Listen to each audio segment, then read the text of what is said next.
Gandang ulit mga ka-DIY. Test fire ulit tayo nitong order sa atin na Calandios oil. Ito medium size. Legit super blue flame. Blue flame. Detachable nozzle or burner, detachable oil tank. Medium size. Apoy niya, legit na blue flame, 100% blue flame. Calandios oil, use oil stove at or Calandi mantika.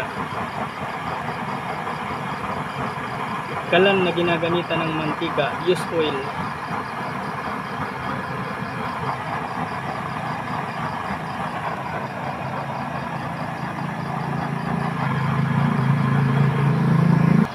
Lagyan natin itong pang sample natin, pang testing. Yan. Dati na itong mauling, baka sabihin ng mga basher natin mauling yung gawa natin. Kapag blue flame mga kadayo, di yan mauling, walang amoy, walang uling.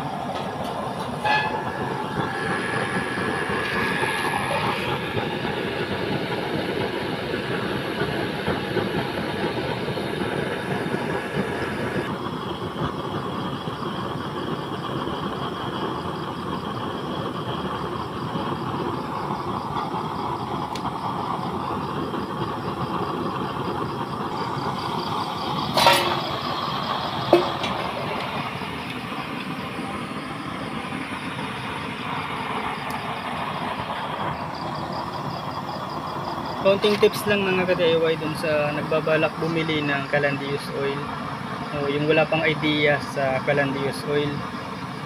Kung bibili kayo ng Calandios oil, dapat ganito ang apoy, blue flame. Huwag kayong bibili ng kulay pula ang apoy o yung sobrang lakas ng apoy na kulay pula, dahil pag pula ang apoy saka yung malakas na kulay pula, mabaho siya saka mauling sa kaldero o kawali. Kung bibili kayo, dapat ganito siya, blue flame lang, dahil yan ang walang amoy saka hindi mauling sa lutuan.